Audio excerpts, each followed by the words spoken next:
This channel does not promote any violent, harmful, or illegal activities. All content provided by this channel is meant for an educational purpose only. এবার আমরা নজর রাখবো ক্যানিংয়ের দিকে। আপনারা জানেন ক্যানিংয়ের হোমগার্ড খুনের ঘটনা এবং সেই খুনের অভিযোগ গ্রেফতার সাব ইন্সপেক্টর। মহিলা হোমগার্ডকে খুনের অভিযোগে গ্রেফতার পুলিশ অফিসার। স্বরূপনগর থেকে তাকে গ্রেফতার করে ক্যানিং থানার এসআই সায়ন ভট্টাচার্য। 5 দিন পর তাকে স্বরূপনগরের আত্মীয়র বাড়ি থেকে গ্রেফতার করে পুলিশ। এদিকে এসআই সায়ন ভট্টাচার্যের স্ত্রী তার বিরুদ্ধে ওঠা সমস্ত অভিযোগ তিনি উড়িয়ে দিচ্ছেন এবং তার বক্তব্য সায়ন ভট্টাচার্য ষড়যন্ত্রের শিকার। আমার স্বামী শুধু সম্পূর্ণভাবে নির্দোষ। আর ওর সাথে মানে যে লেডি হোমগার্ডের কথা বলা হচ্ছে, ওর সাথে স্পেসিফিক যার রিলেশনশিপ ছিল তার নাম হচ্ছে সায়ন। তার সাথে যে ভিডিওটা উঠে এসেছে সেটা তো খতিয়ে তদন্ত করা উচিত। নামের মিলের জন্যে একটা এরকম ভালো পুলিশ অফিসারকে ফাঁসিয়ে দেওয়া এটা তো ঠিক নয়। আর ওনার সাথে ওই মহিলার সাথে যার সম্পর্ক অ্যাকচুয়ালি ছিল, যার যে ভিডিওগুলো যেগুলো ভাইরাল হয়েছে সেইগুলোতে পুরো দেখা যাচ্ছে যে ওদের সাথে ওদের কী সম্পর্ক আছে। তারপরে ঘুরতে যাওয়া, একসাথে খাওয়া দাওয়া, এমনকি থানায় এসেও দেখা করা, সবই তো ওরা করতো। সেটা তো অ্যাকচুয়ালি সবার চোখে নিশ্চয়ই পড়েছে, অবশ্যই ফাঁসানোই হচ্ছে। যে তথ্যগুলো উঠে আসে সেটা স্পেসিফিক তদন্ত কেন করা হচ্ছে না? ওনাকে কেন জিজ্ঞাসাবাদ করা হচ্ছে না? বিশেষভাবে সক্ষম যুবতীর মৃত্যুতে শোরগোল রানাঘাটে। বেসরকারি হোমের বিরুদ্ধে শারীরিক মানসিক নির্যাতনের অভিযোগ। মৃতের পরিবারের অভিযোগের ভিত্তিতেই গ্রেফতার হোমের মালিক। মারধরের অভিযোগ অস্বীকার হোম কর্তৃপক্ষের। মহাদেব রয়েছেন আমাদের সঙ্গে। মহাদেব, এ তো গুরুতর অভিযোগ। পুলিশ এখনো পর্যন্ত কি পদক্ষেপ নিয়েছে? পুলিশের পক্ষ থেকে অভিযোগের ভিত্তিতে দুজনকে গ্রেফতার করা হয়েছে। তাদেরকে আজকে রানাঘাট মহকুমার আদালতে তোলা হয়। তবে যেটা অভিযোগ, যে তাকে শারীরিক প্রতিবন্ধী তাকে নিয়ে আসা ঘুমে রাখা হয় এবং সেখানেই কিন্তু ওই প্রতিবন্ধীকে বেধড়ক মারধর করা হয় এবং তার উপর শারীরিক নির্যাতন করা হয়। এই পরে তিনি অসুস্থ হয়ে পড়েন। এরপর হাসপাতালে চিকিৎসার জন্য তাকে নিয়ে যাওয়া হয় এবং সেখানে হাসপাতালে চিকিৎসারত অবস্থা থাকাকালীন তার মৃত্যু হয়।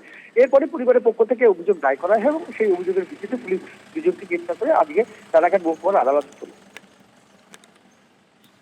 ধন্যবাদ মহাদেব। এসআইআর আবহেই বারুইপুরে পাসপোর্ট রহস্য। বারুইপুরে খাস মল্লিকে বাড়ি থেকে প্রচুর পরিমাণ পাসপোর্ট উদ্ধার হয়েছে। নদিয়া, বিহার, ওড়িশার বাসিন্দার নামে তৈরি পাসপোর্ট উদ্ধার বারুইপুরের খাস মল্লিকে। অভিজ্ঞান রয়েছেন আমাদের সঙ্গে। অভিজ্ঞান, কি বিষয়, এত পাসপোর্ট এলো কোথা থেকে, কারা এই পাসপোর্ট তৈরি করছিল, এখনো পর্যন্ত এই ঘটনায় কতজন গ্রেফতার? দেখো, তোমাকে জানিয়ে রাখি যে বারুইপুর থানার খাসমল এলাকায় একটি ভাড়া বাড়ি থেকে পুলিশ হানা দিয়ে সেখানে দুজনকে গ্রেপ্তার করা হয়েছে। দুজন যারা গ্রেপ্তার হচ্ছেন তাদের মধ্যে একজনের বাড়ি হচ্ছে মগরাট থানা এলাকা এবং অপর একজন ব্যক্তি তিনি নরেন্দ্রপুরের বাসিন্দা বলে জানা গিয়েছে। আর তাদেরকে যখন গ্রেপ্তার করা হয় তাদের কাছ থেকে উদ্ধার হয়েছে একাধিক পাসপোর্ট, যে পাসপোর্টগুলো বিভিন্ন এলাকার, বিভিন্ন জায়গার, বিভিন্ন মানুষের। অর্থাৎ পুলিশ যেটা মনে করছে যে বিদেশে বাইরে সেখানে কাজের লোভ দেখিয়ে সে তাদের পাসপোর্টগুলো সেখানে আনা হয়েছিল এবং টাকা হাতিয়ে নেওয়ার একটা পরিকল্পনা করা হয়েছিল।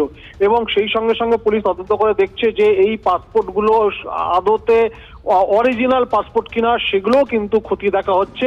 সব মিলে এই ঘটনায় দুজনকে গ্রেপ্তার করার পর আজকে তাদেরকে বারুইপুর মহকুমা আদালতে তোলা হয়েছে এবং সেই সঙ্গে সঙ্গে পুলিশ তদন্ত করে দেখছে এই চক্রের সঙ্গে আর কারা জড়িত রয়েছে। কারণ যেভাবে এত পাসপোর্ট সেখানে তারা মজুত করেছিল, ফলে এটার মধ্যে একটা অস্বাভাবিকতা পুলিশ মনে করছে এবং সেই সঙ্গে সঙ্গে এর সঙ্গে আরো অন্যান্য লোকজন জড়িয়ে রয়েছে বলে পুলিশের ধারণা, যে কারণে তাদেরকে নিজেদের হেফাজতে নিয়ে এই চক্রের সঙ্গে যারা জড়িত তাদেরকেও কিন্তু দ্রুত গ্রেপ্তার করা হবে বলে বারুইপুর থানার পুলিশ আমাদেরকে জানিয়েছে। ধন্যবাদ। ভরার শীতে হিঙ্গলগঞ্জে জল সংকট। বছরের প্রথম দিনে বিক্ষোভ। পানীয় জলের দাবিতে বালতি কলসি নিয়ে রাস্তা অবরোধ মহিলাদের। হিঙ্গলগঞ্জের সেই ছবিটা তুলে ধরে আপনাদের সামনে। অবিলম্বে পানীয় জলের প্রকল্প বাস্তবায়ন করুন, এই পোস্টার নিয়ে রীতিমতো বিক্ষোভ মহিলাদের।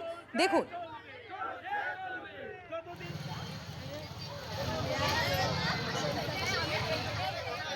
আমাদের কোনোদিন পানি পাই না, আমরা তার জন্যই পথ অবরোধ করেছি রাস্তা। আমরা কলের পানি খেয়ে আমাদের ডায়রিয়া হচ্ছে। এই 20-25 বছর আমরা পানি পাইনি। পানির কষ্ট ভীষণ হয় আমাদের। হ্যাঁ, ওই 20 বছর 25 বছর হয়ে গেছে, তার জন্য পথ অবরোধ করেছি। এটা তো বাস্তব ঘটনা। বরুণাট কাটাখালী নোনা এলাকা, এখানে জলের খুবই কষ্ট। রাজ্য সরকার জলের ব্যবস্থা, সেন্ট্রাল গভর্নমেন্টও পানীয় জলের ব্যবস্থা করেছে। সব জায়গায় পানি এসে পৌঁছেছে, বলতলা পর্যন্ত পানি পাইপলাইনে পাচ্ছে, বরুণাট পাচ্ছে। কাটাখালীর লোক দীর্ঘদিন ধরে এখানে রিজার্ভার করার জন্য জমি সরকার দেখেছিল, সেই জমিটা আমিও দিয়েছি। কাজ চলছে ধীর গতিতে, কাজ হচ্ছে না। মানুষের একটা সীমা থাকে, মানুষ ধৈর্যের বাঁধ হারিয়ে একটু অবরোধ করেছে, কিন্তু সরকারের উচিত তাড়াতাড়ি এদের জল লাইনটা দেওয়া। 250 অস্থায়ী কর্মীকে ছাঁটাইয়ের প্রতিবাদে বছরের প্রথম দিনই বিক্ষোভ। কৃষ্ণনগরে পুর প্রশাসকের বিরুদ্ধে ব্যাপক ক্ষোভ। কয়েকদিন আগেই ছাঁটাই করা হয়েছিল 105 জন কর্মীকে, আজ ছাঁটাই করা হয় প্রায় 150 অস্থায়ী কর্মীকে। পরপর কর্মী ছাঁটাইয়ের প্রতিবাদে বিক্ষোভ। মহাদেব রয়েছেন আমাদের সঙ্গে। মহাদেব, ঠিক কি কারণে এই কর্মী ছাঁটাই কিছু জানানো হয়েছে?